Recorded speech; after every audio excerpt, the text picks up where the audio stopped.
hudba hrá obrovskú rolu v tvorbe.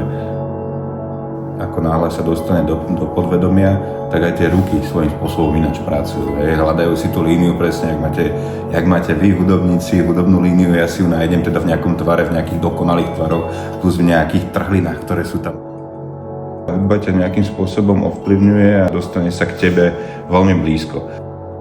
Podvedome ovláda tie ruky.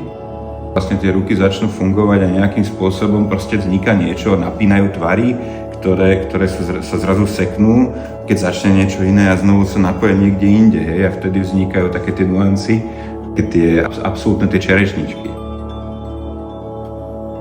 Prvotná myšlienka je jedna vec, ktorá, dajme tomu, na papieri vyzerá super, ale v konečnom dôsledku presne je plno aspektov, ktoré ťa ovplyvnia. Ale ako náhle pustíš nejakú hudbu, ktorú nepoznáš, podvedomo to reaguje na toto a mení to kompletne celú koncepciu.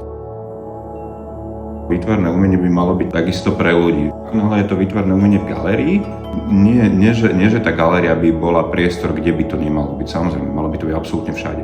V našej súčasnej spoločnosti tá galéria vyslovene hovorí, že prosím, nedotýkajte sa. Tak si myslím, že to umenie by malo ísť absolútne všade. Malo by ísť do verejného priestoru, malo by byť súčasťou interiérov, akýchkoľvek hál, vstupov, čohokoľvek, proste takisto, jak je hudba. By tam mohlo byť niečo, čo vás takisto chytí zase za tú druhú časť toho srdca.